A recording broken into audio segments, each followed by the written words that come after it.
What would you do if a stranger's child looked you in the eye and called you Mom? I'll never forget that day. It started out so ordinary, so painfully normal, that nothing in the world could have warned me about the moment that was about to rip through the silence and change everything. The street was busy, like always. People hurried past each other with their eyes on their phones, voices overlapping in a blur of conversations, car horns echoing faintly in the distance. The air smelled of fresh coffee drifting from the cafe on the corner, the kind of everyday background that makes you feel invisible, just another face in the crowd, just another moment that doesn't matter. That's exactly what I thought it was going to be. Another moment. Forgettable. Disposable. But then I saw her. A little girl, maybe 6 or 7 years old, standing near a woman outside the bookstore. She was tiny, wearing a soft pastel dress, holding a stuffed rabbit so worn it looked like it had survived countless sleepless nights. Her hair was tied back in loose pigtails, and her eyes had that restless curiosity kids carry when they're soaking in the world around them. She kept glancing at the shop window, then at the people walking by. But every few seconds, her gaze landed on the woman next to her. At first, I didn't think much of it. Just a kid standing with her mom, maybe waiting for someone. But the longer I watched, the more something about the scene pulled at me. The woman wasn't paying much attention to her. She looked distracted, almost uncomfortable, as if she wanted to be anywhere but there. And then it happened. The little girl reached up, tugged softly at the woman's sleeve, and leaned closer.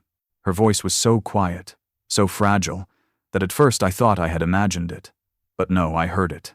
Every word. She whispered, "You're my mom." The world stopped. The sound of footsteps, the chatter of people passing by, the hum of cars in the distance, it all seemed to drain away in an instant, leaving only the echo of those 3 words hanging in the air. It was like the universe had leaned in to listen, holding its breath right alongside the rest of us. I felt my chest tighten. The woman froze, her body stiffening as though the air itself had turned to ice around her.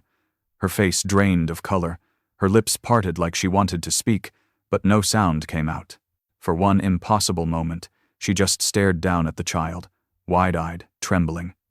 And that silence, it was louder than anything I had ever heard. This wasn't the kind of awkward laugh you'd expect from someone correcting a child's mistake. It wasn't a gentle, "Sweetheart, you've got the wrong person." It wasn't even confusion. No, this silence carried weight. It carried fear. It carried recognition. I wasn't the only one who noticed. People nearby slowed their steps, pretending not to stare but tilting their heads ever so slightly, straining to catch what had just been said.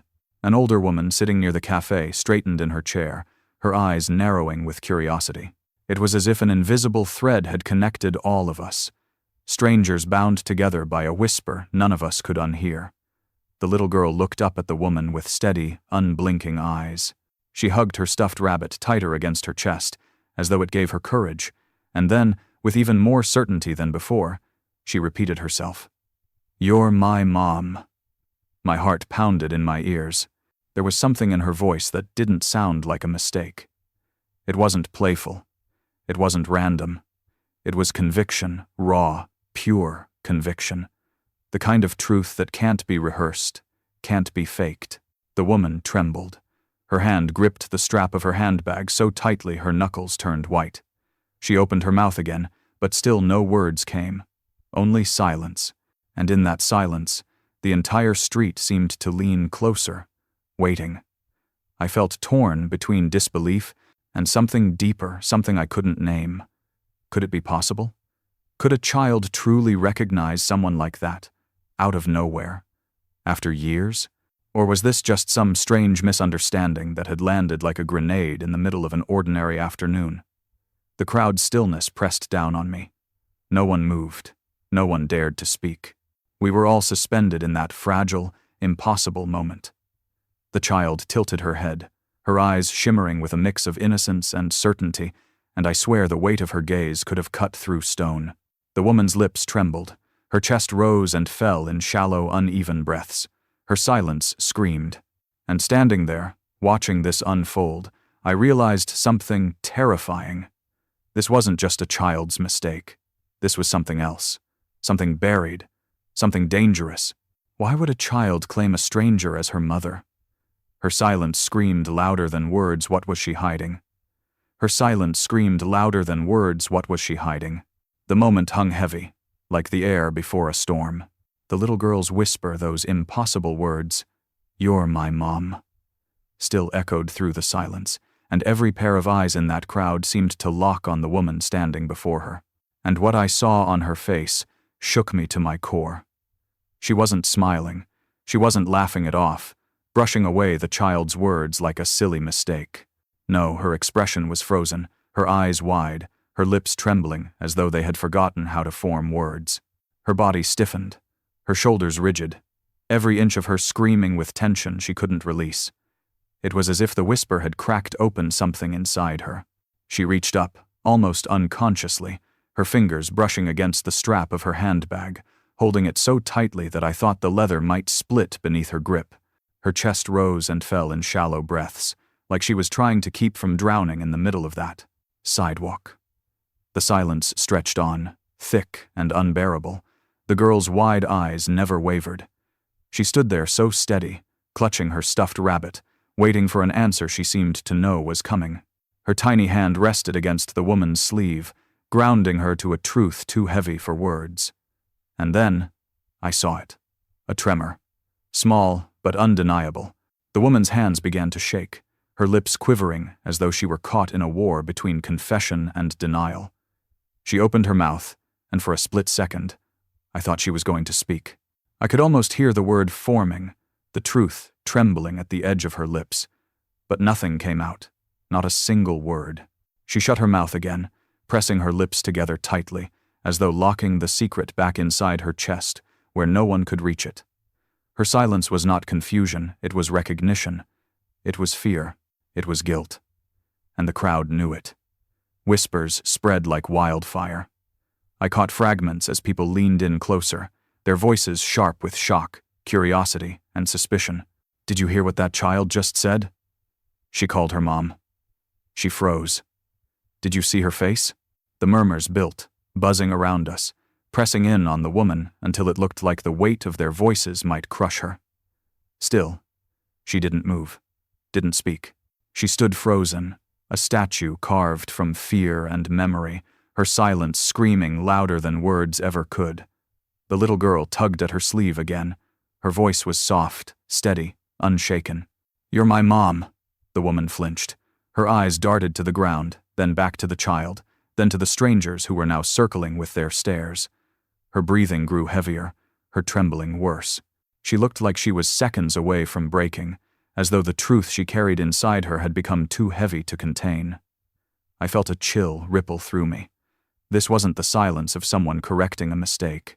This wasn't the hesitation of someone confused. This was the silence of someone caught, someone cornered, someone who knew exactly what those words meant but couldn't bring herself to admit it. And as I stood there, my chest tight, my pulse hammering, one question echoed louder than the whispers around me. What was she hiding? Would she confess or deny the child's shocking claim? When she finally spoke, her question left us speechless. The air had grown so heavy it was hard to breathe. The little girl's voice, calm, steady, heartbreakingly certain, kept ringing in my ears. Twice now she had whispered it, tugging on the woman's sleeve, staring up at her with unshakable conviction. "You're my mom." And for the longest time, the woman said nothing. Her silence felt endless. The crowd shifted uneasily, whispers building around us, questions bouncing from one stranger to the next. Some leaned forward, convinced they were about to witness a confession. Others shook their heads, dismissing it as childish confusion. But me? I couldn't shake the feeling that something much deeper was happening right in front of us. And then, finally, the woman spoke. Her lips parted, her voice so hoarse it sounded like it had been dragged across years of silence. At first, I thought she was about to deny it, to laugh awkwardly, to correct the child, to say, "Sweetheart, you're mistaken, I'm not your mother." But that's not what came out. Instead, she asked the question that none of us expected. Her voice cracked, trembling, barely audible above the pounding in my own ears. Why do you think that?" It was like the entire street exhaled at once, only to choke on the shock of her words. Not a denial, not a dismissal, not even a correction. No, her words carried something far heavier, an acknowledgement, a dangerous opening. The little girl's eyes widened, but not in fear. It was almost like she had been waiting for that very question, like she had always known this moment would come. She hugged her rabbit tighter, took a small breath, and said the words that deepened the mystery instead of solving it. "Because I remember you." I swear my heart stopped. The crowd fell into an even deeper silence. Heads turned, eyes widened, mouths parted in disbelief. The woman staggered slightly, her trembling growing more violent, as if the child's words had reached inside her and torn open a wound she thought had healed long ago. The girl continued, her voice soft but unwavering, every word like a key unlocking doors we didn't know were there. "I remember your face," she whispered. "I remember the way you sang to me when I was scared. I remember the smell of lavender and smoke. I remember your hands, the way they tucked me in at night." Each detail struck like lightning, illuminating fragments of a past no one else could see. Whispers spread again, sharper now, laced with disbelief and fear. How could she remember that? She's too young. Wait, what did she just say? The woman's face crumpled. Her hands shot up to her mouth as if to hold back a sob, her eyes spilling over with tears she could no longer contain. She shook her head slowly, as if trying to push the memories back down, to bury them where they belonged. But the girl's words had already unearthed them, and I stood frozen, my mind spinning. How could this child know such details? How could she carry memories that belonged to someone else's life? The woman whispered under her breath, so faintly I almost missed it. "You remember?" The girl nodded. Her tiny voice trembled now, but her conviction never faltered. "I remember you, Mom. It was impossible, unbelievable. And yet, standing there in that moment, I couldn't deny the truth in her voice. The silence of the woman, the certainty of the child, the tension of a crowd caught between logic and something far stranger. Every second, the puzzle grew darker, heavier, impossible to ignore. And one haunting question lingered in the air, refusing to let go. What secret memory did the girl carry that no one could explain? What secret memory did the girl carry that no one could explain? Sometimes the past doesn't stay buried, it returns when you least expect it. Her words hung in the air like a ghost that refused to leave. "I remember you, Mom." The woman trembled. Her face was pale, her lips quivering, her eyes wide and unblinking as tears rolled down her cheeks. The child's voice hadn't just unsettled her, it had cracked her wide open. And for the first time, I realized this wasn't just about a mistaken identity or a child's wild imagination. This was about something buried deep, something from the past. The crowd knew it, too. You could feel it in the way people shifted, whispering under their breath, recalling half-forgotten stories that had lived in shadows for years. I caught snippets. Wait, didn't something happen years ago? Could this be connected to? My stomach twisted as memories of my own began to surface. Whispers I had heard years back. The kind of hushed gossip people only spoke about in kitchens after dark, when they thought no one else was listening. There had been talk once about a young mother, about tragedy, about a child who was there one day and gone the next. I never knew the full story. Nobody did. Or maybe, nobody wanted to. But standing there, watching that woman's silence crumble under the weight of a little girl's memories, those fragments started to align in terrifying ways. The girl wasn't describing random things. She spoke about lullabies that weren't real songs, just soft melodies hummed in the dark. She spoke about lavender mixed with smoke, the kind of strange detail you don't invent, the kind you remember. She spoke about hands tucking her in, brushing tears from her cheeks. They weren't just memories, they were proof. And the way the woman reacted, her sobs, her trembling hands, the way her body swayed like she was seconds from collapse, it was confirmation without words. The past was clawing its way back into the present, and she couldn't stop it. I remembered the old rumors more clearly now. A mother who had disappeared without warning, a child who was never seen again, a family broken in ways no one ever explained. The details had always been blurry, shifting like shadows in the dark. Some people said the child had been taken. Others whispered about an accident. Still others believed it was something darker, something no one dared to speak aloud. But the one thing everyone agreed on? It was unsolved, unfinished, a mystery left to rot in silence. Until now. The little girl's presence was like a mirror held up to the woman's face. Every word she spoke, every memory she revealed, reflected pieces of that story back at her. The more she spoke, the more undeniable it became. The woman wasn't just a stranger.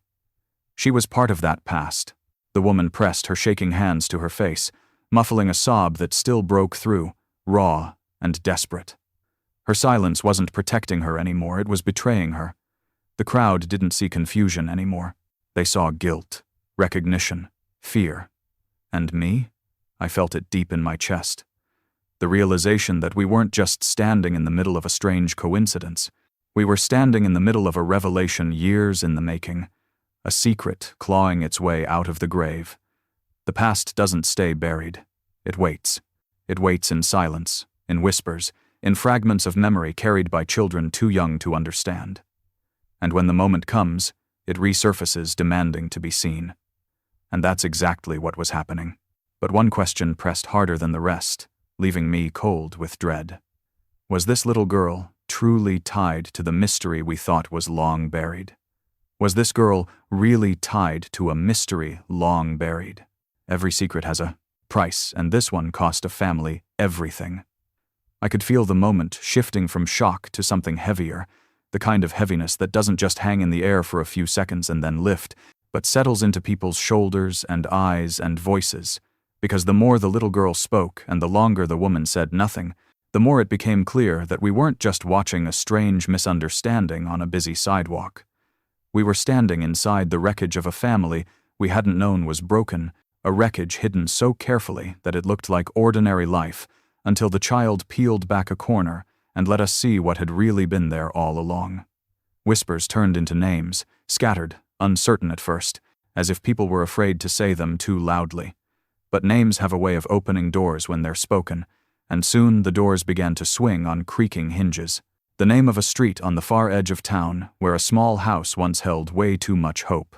The name of a man who drank more than he worked and fought more than he apologized. The name of a young mother who had been seen most often with a baby balanced on her hip, and a bruise she didn't admit to on her wrist, and the name of a night when sirens flashed against the windows and neighbors stood on porches in their bathrobes, pretending they were only out for air. The story did not arrive clean. It never does when it has lived years in darkness. It came in fragments, in the jagged edges of people's memories, in the things they had told themselves not to remember, and then remembered anyway, in the way someone said, "I think there was an accident," while someone else said, "No, it was a disappearance." And another voice from the back insisted that there had been a report filed, but no follow-up, that there had been a search, but only for a weekend, that there had been a woman who left without packing a coat, even though winter had already found its teeth. And then, there was, the part nobody wanted to say outright, the part that glued every fragment together, even if no one wanted to admit how well it fit. There had been a child who went missing, and a mother who vanished soon after. And people said 1,000 different things about how and why, because when the truth is too painful to bear, we dress it in guesses to make it feel less dangerous. But under all those guesses was the outline of one brutal fact. Whatever that family had been before, it came apart in a single season, and it never found its way back. The woman standing before us, the one clinging to silence like a lifeline that kept slipping through her fingers, felt like the center of that outline, and I could not stop staring at her hands, at the way she kept rubbing her thumb across a spot on her palm, as if she were trying to erase a memory etched there, because even before she spoke I could feel, the way you feel thunder before you hear it, that she recognized every shard of the story we were piecing together, and that recognition was cutting her open from the inside. Someone near me muttered that the father had left first, that he disappeared into a job 3 counties over and showed up only for paychecks and arguments, while another person swore it was the mother who vanished, after a fight that rattled the windows, and a third voice said, "You're both wrong. There was an aunt, there was a custody paper, there was a night the lights stayed on until morning, and a day after that when the curtains never opened again. And it might have remained a chaos of contradictions, if not for the way the child's details kept sliding into place, like they had been carved to fit. The smell of lavender mixing with smoke, the lullaby built from breath instead of words, the tiny crescent scar beneath a small elbow where a drawer's edge had found skin, all of it forming a map that guided us through the dark to the same conclusion. Whatever happened then, it lived inside this woman still, and the girl was the living echo of it. I could see people recalculating their opinions in real time, watch suspicion soften into pity for half the faces and harden into anger for the rest, because some people cannot help asking the question that slices deeper than any other: if she is the mother, why did she leave? Why didn't she come back? What kind of parent disappears while a child is still small enough to need a lullaby? And I understood the cruelty and the honesty of that question all at once, but I also watched the woman's shoulders bend under the blade of it, and I knew instinctively that answers, when they finally arrived, would not be simple enough to fit into a whisper. Without meaning to move, I found myself closer than before, as if I could catch the truth with my hands if it fell, and in that closeness, I saw how the woman kept glancing, not at the crowd, but at the exit points, the curb, the alley, the shop door propped open, as if some animal part of her brain was still looking for escape, and yet her feet would not take a single step, because there are moments in a life when running is the cruelest option available, and she had already done enough of that to fill a decade. A man cleared his throat, too loud, and said maybe the whole thing was staged, a trick for sympathy, and there was a sharp intake of breath from people around him who felt the meanness of those words strike the child like a slap. But before anyone could answer, the girl lifted the scrap of paper with the crooked house, and the moon scratch again, and the sound of any counter-argument fell flat at once, because there are objects that carry truth in their fibers when human mouths cannot be trusted to deliver it, and that paper had lived a life of pockets and wash cycles and small, faithful hands. Somewhere in the middle of that long, heavy minute, the woman finally let out a sound that was not quite a sob and not quite a sentence, and she said, in a voice that sounded like it had walked 100 miles barefoot, that not every leaving is a choice, that sometimes a door closes in your face and locks from the other side, that sometimes people with power write ending lines into your story and dare you to scribble over them with whatever ink you have left. And maybe those words would have felt like excuses if not for the way her body shook while she said them, and the way the little girl stared at her with a gaze that seemed to recognize that particular kind of pain.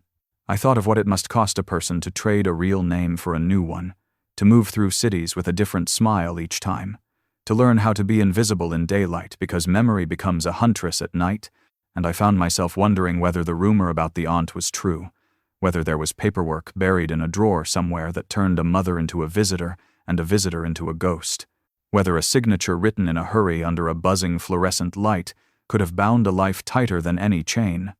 None of it answered every question, and yet all of it made the shape of the wound make a little more sense. People around me began to soften in the way crowds sometimes do when grief becomes undeniable, when the abstract turns into the specific, because it is difficult to keep your edges hard while watching a woman try to breathe through a story that keeps stealing her air. And someone near the front said, very carefully, that what matters now is what happens next. And a second person added that there are ways to repair torn things, even if the seam always shows. And a third said that being right about the past had never brought anyone peace, so perhaps we could try being kind about the future instead.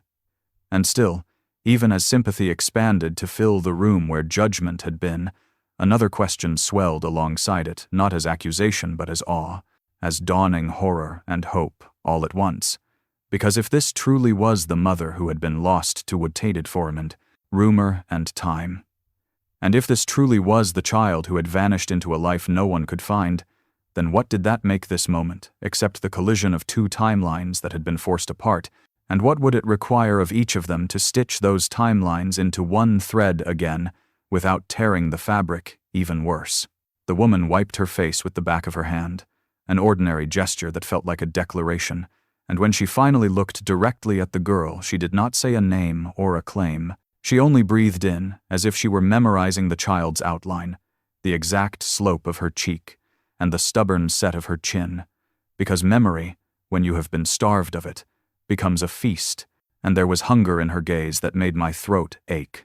I realized then that the price of this particular secret had not only been paid in years and miles and lost birthdays, it had been paid in identity, in the slow erasure of a woman who had once been somebody's home, and if she was going to step back into that role now, she would have to do it while carrying the ruins of the life she had built to survive the leaving, and there is no easy way to merge those selves without breaking a little more first.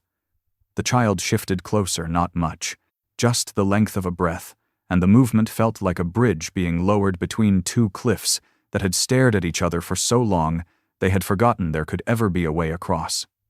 She did not ask another question, did not demand a promise.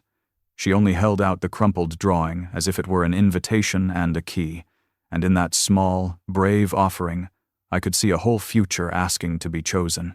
Around us, the crowd had fallen quiet again, perhaps because all the talk in the world cannot compete with the sound of a life deciding itself, and in that quiet, I heard my own heart run through possibilities, just as fast as everyone else's reunions that heal, reunions that hurt, homes remade around new walls, courts and counselors and calendars, and 1,000 ordinary mornings where two people learn each other's habits as if discovering constellations. It all felt too fragile to name out loud, and too necessary to ignore. I don't know who spoke first after that, whether it was the woman who had swallowed too much truth, or the child who had carried too much of it, because what I remember is not a sentence but a feeling, the sense that the past had finally been allowed to stop pretending it was dead, and that the future was crouched just beside it, waiting for permission to stand, and every person there was holding their breath not to interrupt the rising. And yet, even as the possibility of repair began to glow in the space between them, the sharpest of questions slipped back into the room, quiet as a shadow and twice as stubborn, the one question that could force the moment toward mercy or break it clean in two. And it cut through me with a cold so sudden I almost shivered. Because if this woman truly was the mother everyone had lost, and if this girl truly was the child everyone had mourned, then only one thing remained to be asked and answered before the past could give way to a beginning. Could this child be the very one she lost years ago? Behind her ordinary smile was a past darker than anyone imagined. For years, she had walked among us like a shadow, blending so seamlessly into the rhythm of ordinary days that no one ever thought to look twice. To most, she was just another woman in the crowd, quiet, polite, unremarkable. She shopped at the same markets, sat quietly in cafes, and sometimes exchanged the kind of small talk that floats away the second it's spoken. Her life seemed simple, almost invisible, but the truth has a way of hiding in plain sight. Now, standing in front of the little girl who called her Mom, that carefully constructed facade began to crumble, and through the cracks, the outlines of her hidden life emerged. People often think secrets are kept behind locked doors or buried deep where no one can find them. But in reality, secrets walk with us. They show themselves in the way someone flinches at certain words, or the way their smile lingers just a fraction too long, or the way they disappear when certain memories are mentioned. And as I watched her standing there, trembling, I realized her ordinary smile had always been a mask. The whispers began again, not about the child this time, but about her. I always wondered why she kept to herself. She never talked about her past, did she? Do you think she was hiding all this time? The murmurs felt like small knives being pressed against her skin. She winced at each one, her face tightening, her hands gripping her bag until the leather creaked. She had spent years surviving by silence, and now silence was betraying her. The little girl tilted her head, eyes searching, waiting. Her tiny voice carried more weight than the gossip of a dozen strangers. "Why won't you say it? You are my mom." The woman's chest rose sharply, her breath breaking as though the words had struck her like a blow. She shook her head, tears streaming, but no denial came. Instead, what slipped through her trembling lips was something far more revealing. "I had no choice," she whispered. The words were barely audible, but they carried enough power to silence the crowd. Everyone leaned in closer, hungry for more, desperate to understand the darkness behind her mask. And she gave it to us not in a confession, not in a speech, but in fragments that spilled out like pieces of glass cutting her as they escaped. There had been choices once, choices she made not for herself, but for survival. Sacrifices that stripped away pieces of who she had been, nights spent in fear, days spent running, a decision forced upon her that split her life into two parts, the life she had lived before and the life she built afterward out of ashes. She hadn't just disappeared, she had been erased. It was easier, she explained with shaking words, to build a new identity than to fight a battle she had already lost. She learned how to live small, how to blend into the noise of everyday life so no one would notice her, how to carry her grief quietly so the world would never ask questions. To everyone else, she was ordinary, but behind closed doors, she lived with a shadow that followed her every step. The little girl's voice sliced through her silence. "But I found you," the woman sobbed then, covering her mouth, her body trembling so violently I thought she might collapse. Her eyes locked on the child, and I could see the war raging inside her. Years of hiding colliding with the undeniable truth standing in front of her. And as the crowd watched, the truth began to leak through her breaking composure. Her silence was no longer denial. It was surrender. She had lived two lives, one where she had been a mother, and one where she had been a stranger. And now those two lives had collided, refusing to let her run any longer. The mask was gone. The ordinary smile was shattered. What stood before us was not a stranger, but a woman carrying the weight of secrets darker than any of us could have imagined. And one question burned hotter than the rest, leaving us breathless in its shadow. Would she finally admit what everyone suspected? Then the girl revealed something no one could deny proof too real to ignore. Up until now, everything had lived in the fragile space between memory and silence. The little girl's whispers had carried the weight of truth, but still, they were words, and words, no matter how haunting, can be dismissed. A story can be called imagination. A child's certainty can be written off as confusion. But then the girl showed us something that ended all doubt. She didn't do it dramatically. She didn't scream or demand attention. She simply lifted the sleeve of her pastel dress, revealing her small arm. And there it was, a scar, a pale, crescent-shaped mark, just below her elbow. It was faint but unmistakable, the kind of scar that holds a story, the kind that stays long after the wound has healed. The crowd gasped. The woman froze, her eyes locking on that small mark like it was a piece of her own soul reflected back at her. Her lips parted, trembling, her entire body swaying as if the ground had given way beneath her feet. The girl's voice was steady, though her tiny hands clutched her rabbit tightly.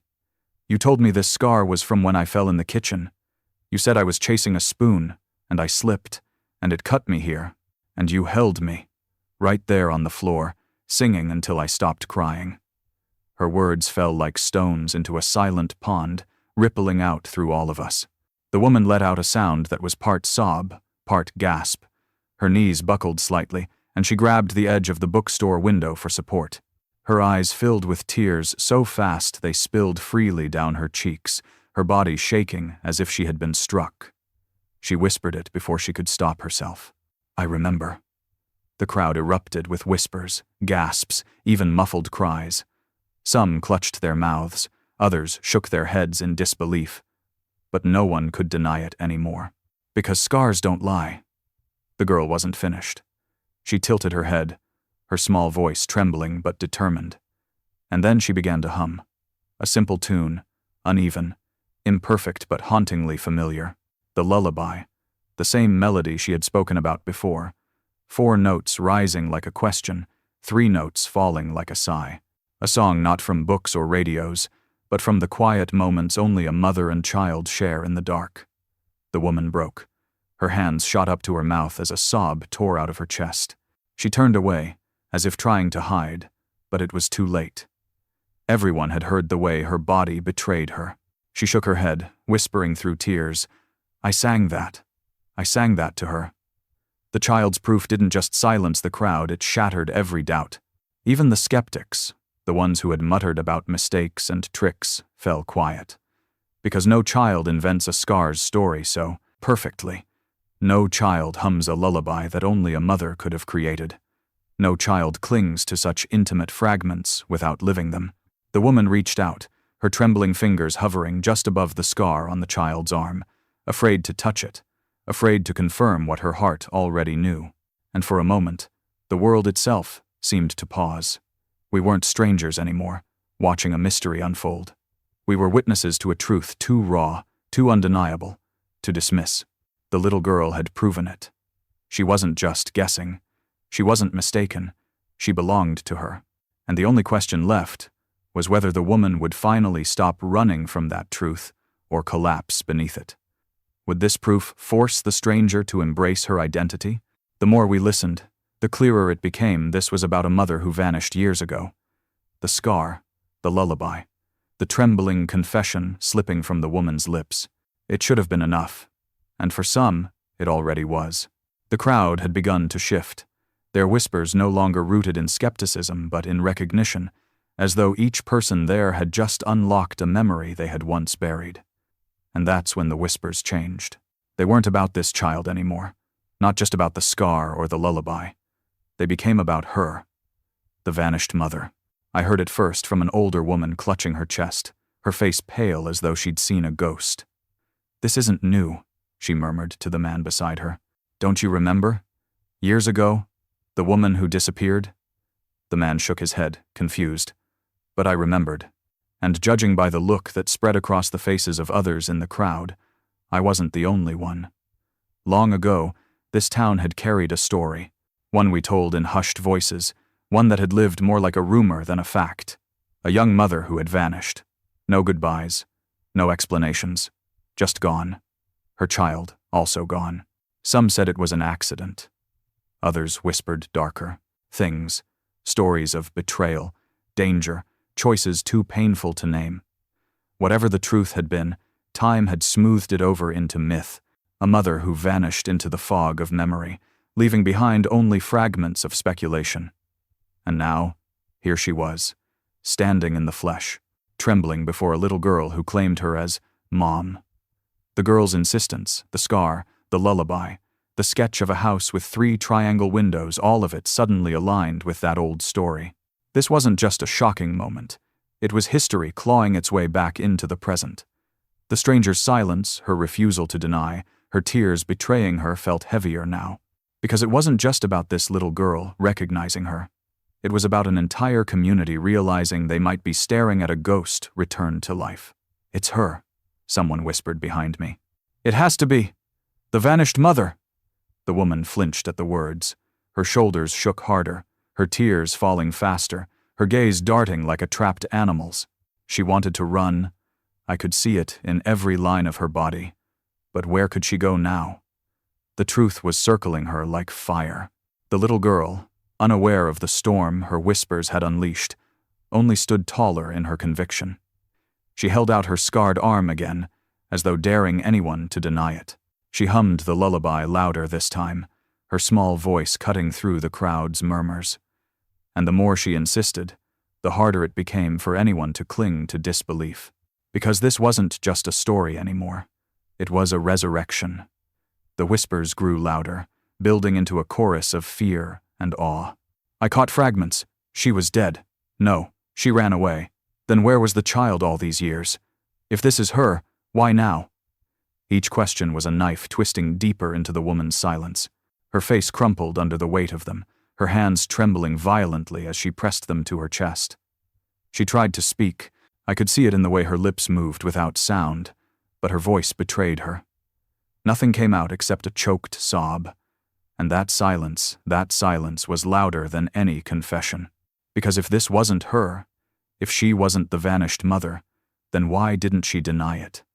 Why didn't she laugh it off, dismiss it as confusion, walk away? No. She stayed. She wept. She broke. And in that breaking, the truth became clear. This wasn't a stranger. This wasn't coincidence. This was her, the vanished mother, the woman we had all thought was gone forever. The child's whisper had not only called her out of hiding, it had resurrected a story the town thought it had buried. And as I watched her crumble beneath the weight of recognition, I knew there was no hiding anymore. The past had come back. The only question now was whether she would admit it, or let the silence consume her again. Could the stranger be the very woman people thought was lost? By now, it wasn't just her story, it was the community's nightmare too. The moment her silence stretched on, the weight of it began to shift. It was no longer about the girl's scar, or her lullaby, or even her unwavering certainty. It was about us, about the crowd that had gathered, the town that had once whispered about a vanished mother, and the way we were all suddenly pulled into a story that refused to stay buried. Because by now, it wasn't just her story, it was ours too. The murmurs grew louder, sharper, heavier with fear. "It can't be true," someone whispered near me, though the doubt in their voice sounded more like a plea than a statement. "But look at her, she knows." Another voice argued back, trembling with awe. The community stood split down the middle, trapped between disbelief and conviction. Some pressed hands to their mouths, their eyes wide and wet with recognition, as though the return of this woman and this child was both miracle and tragedy stitched together. Others folded their arms tightly, scoffing under their breath, clinging to skepticism like a shield against the impossible. And yet, no one left. Because no matter how terrifying, no matter how unexplainable, we all understood one thing: something extraordinary was happening right before our eyes. The air felt charged, thick with judgment and sympathy in equal measure. I saw neighbors exchange glances that carried decades of unspoken history, their faces etched with questions that had haunted them for years. Why did she vanish?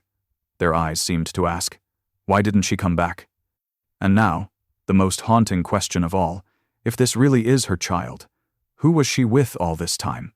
The whispers spread faster, like wildfire racing through dry grass. One man's voice cut through the air, angry, sharp, accusing. If she's really the mother, then why'd she leave? What kind of mother disappears and lets this happen? His words cracked like a whip, and the crowd flinched with the cruelty of them. But before the judgment could spread, another voice rose in defense. An older woman, her hand trembling as she clutched her shawl, spoke with conviction. "You don't know what she lived through. You don't know the price of silence." Her voice wavered with age, but it carried a weight that silenced the murmurs around her. It struck me then how divided we all were, not just in this moment, but in how we had always handled her absence. Some had turned her into a ghost story, dismissing her as lost forever. Others had quietly carried the weight of her memory, believing there was more to her silence than anyone had dared to admit. Now, those two halves of the community collided like storm clouds, and the thunder of it was unbearable. The little girl stood still in the middle of the storm, clutching her stuffed rabbit as though it were armor, her wide eyes unflinching. She didn't cry, she didn't plead. She only stood tall, her gaze fixed on the woman, as if daring the world to deny what she knew in her heart. Her innocence cut through the noise, sharper than any accusation could. The woman, once the stranger, trembled beneath it all. She looked broken, fragile, her lips quivering as if every word spoken about her was another blow. But she didn't run. She didn't deny. She simply wept, silently, her tears soaking into the fabric of her blouse, her shoulders shaking as though the weight of the entire town had fallen on her back. I realized, with a sinking heaviness, that her life, the quiet existence she had built after vanishing, was unraveling thread by thread. The community wasn't just curious anymore. They weren't just shocked. They were demanding answers. And answers, I feared, would cost her everything. Because this wasn't a private reckoning anymore.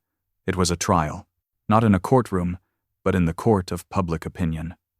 And the jury was a restless crowd with decades of curiosity, pain, and suspicion in their veins. Every sob she gave, every hesitation, every flicker of recognition in her eyes, was being weighed like evidence. Would the truth heal us, or would it destroy what little remained of her life? The whispers grew louder, pressing harder, suffocating her.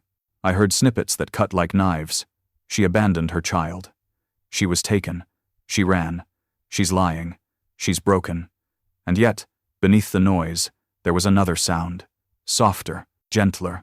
The sound of forgiveness waiting to be spoken, if only she would open her mouth and admit what we already felt in our bones. But she didn't. Her silence, fragile, trembling, suffocating, was all we had. and that silence carried more power than words ever could.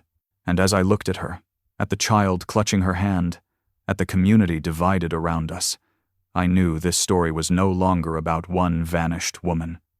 It was about all of us. Because every whisper, every rumor, every question we had buried had clawed its way to the surface. And now, with the past standing in front of us, we had to decide whether to believe, whether to forgive, whether to let this story end in healing or in ruin. Would the truth heal or destroy what was left of her life? One test stood between truth and destruction, but could they bear the result? There comes a moment when whispers, tears, and fragments of memory are no longer enough. A moment when speculation grows so heavy that the only way forward is to demand proof. And in that moment, with the little girl's scar unveiled, her lullaby echoing in the air, and the woman trembling under the eyes of an entire town, the tide shifted. This wasn't about belief anymore. It wasn't about rumor or memory or silence. It was about truth. And truth, they decided, would come from a test. I don't know who said it first. Maybe it was a man in the crowd, his voice sharp with skepticism. Maybe it was a woman whose trembling hands clutched her chest, desperate for resolution. But the words rose up and split the air like a thunderclap. Take a DNA test. The crowd hushed instantly. No more whispers, no more speculation. Just silence, pressing down like a weight on the woman's already bent shoulders. Her eyes darted around, wide, panicked, her lips trembling. The suggestion hit her like a blow, and I could see the war raging inside her. Because a DNA test wasn't just another whisper. It wasn't rumor or doubt. It wasn't something you could hide from or silence with tears. It was undeniable, scientific, final, and that terrified her. The girl, too young to understand the magnitude, only looked up at her with trust shining in her eyes. She didn't hesitate, didn't flinch. To her, the test wasn't frightening. It was simply the key that would prove what she already knew. But for the woman, it was something else entirely. It was salvation and destruction in equal measure. Because if the test confirmed the girl's words, it would resurrect everything she had buried, every loss, every scar, every secret. But if it didn't, if the test said otherwise, then she would lose the only chance she might ever have at reclaiming her child. Her breath came in ragged bursts. Her hands shook as she clutched the strap of her bag. Tears streamed down her face, and still she said nothing. The crowd grew restless, their murmurs swelling again, each voice pushing her closer to the edge. She has to do it. If she refuses, we'll know. It's the only way. And deep down, I knew they were right. Without the test, the questions would never stop. Without the test, doubt would poison every word, every glance, every fragile step toward healing. But watching her tremble, I couldn't help but feel the cruelty of it. Asking her to lay her life bare under the cold light of science. Asking her to hand over the truth she had hidden for years, to give it to strangers in lab coats who would decide her fate with percentages and printouts. Still, she had no choice. Slowly, painfully, she nodded. The crowd fell silent again, as though her nod had struck them harder than any words could have. Her face crumpled as she lowered her head, tears spilling freely. It wasn't a proud decision. It wasn't even hopeful. It was surrender. And so, the test was arranged. The days that followed were some of the longest of my life. The town, once buzzing with gossip and suspicion, seemed to move in slow motion. Every conversation circled back to the same question. What would the results say? The little girl remained steady, her innocence unshaken. When asked if she was nervous, she simply shook her head. I already know, she whispered once, her small fingers stroking the worn ear of her rabbit. The test is just to show everyone else. Her certainty was almost haunting. The woman, on the other hand, unraveled more with each passing day. She carried herself like a shadow, her face pale, her eyes hollow with sleepless nights. Her hands trembled constantly, her steps slow and heavy, as though she bore the weight of an entire lifetime on her back. She wanted to hope I could see it flicker in her eyes when she looked at the child, but fear smothered it quickly. Fear of being wrong. Fear of being right. Fear of everything the truth might demand of her. And the community. We were restless, divided. Some clung to the belief that the test would confirm the girl's claim, that this moment would end with reunion and redemption. Others sharpened their skepticism, ready to dismiss the whole ordeal as imagination or coincidence the moment the results came back. But all of us waited. Every hour stretched thin. Every day felt like an eternity. And in that eternity, one truth settled heavy in my chest. Once the results came, nothing would ever be the same again. And then, the call came. The results were ready. The air shifted, as though the town itself was holding its breath. People gathered quietly, their voices hushed, their faces pale with dread and anticipation. The little girl sat calmly, her rabbit in her lap, her wide eyes unafraid. The woman sat beside her, trembling, her hands clasped tightly in her lap, her shoulders hunched as though bracing for a storm she could not escape. The envelope lay on the table, small and unassuming, yet heavy with the power to unravel or restore lives. And in that moment, as silence thickened and the air itself seemed to strain under the weight of it, I realized something. This wasn't just about a test. This was about whether truth would heal or destroy, and none of us were ready for the answer. What would the results reveal, salvation or devastation? When the truth finally came out, it shook us to the core. The day the results arrived was unlike any other. It felt as though the town itself had fallen under a strange hush, a silence so deep it pressed into your chest and stole the rhythm from your breath. The waiting had stretched on like years, but now that the end was finally here, I almost wished for more time. Because once the truth was spoken, there would be no going back. We gathered in the old community hall, a place that had hosted birthday parties, town meetings, even funerals. But today, it was holding something different, something heavier than grief, sharper than celebration. It was holding the weight of answers. The envelope sat on the table at the front, small, plain, unremarkable. And yet, it was the most terrifying object I had ever seen. It didn't just carry paper. It carried futures. It carried the power to either redeem or destroy everything this woman and child had claimed. The little girl sat quietly in the front row, her rabbit clutched in her lap, her feet not quite touching the floor. She looked calm, steady, certain. It was almost eerie, the way she carried herself, as though she already knew what the paper inside the envelope would confirm. The woman sat a few chairs away, trembling. Her face was pale, her hands clenched so tightly her knuckles had gone white. She didn't look at the envelope. She couldn't. Her eyes were fixed on the floor, as if avoiding the truth might delay it from crashing down on her. The room was filled with whispers at first, soft, nervous, strained. But when the official walked in and placed his hand on the envelope, silence fell like a curtain. You could hear the creak of chairs, the shallow breaths of 100 people bracing for impact. The seal broke with a sound louder than thunder. The official unfolded the paper, his eyes scanning the lines of text with a calm neutrality that felt almost cruel in its detachment. And then he spoke. "It's a match." 3 words. That was all it took. For a heartbeat, no one moved. The words hung suspended in the air like a bell toll that refused to fade. Then the room erupted. Gasps, cries, sobbed whispers of disbelief and awe. It was chaos. And yet it wasn't noise, it was the sound of an entire town being broken open, forced to reconcile with a truth too big to ignore. The little girl's face lit up, her eyes shining with the triumph of someone who had always known she was right. She hugged her rabbit to her chest and whispered softly, "I told you." And then her gaze turned to the woman. The woman broke. Her body crumpled, her face collapsing under the weight of tears she could no longer contain. She fell forward, her hands covering her mouth as sobs tore out of her, raw and unrestrained.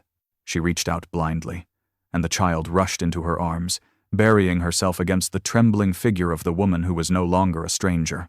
They clung to each other like 2 pieces of the same soul finally stitched back together.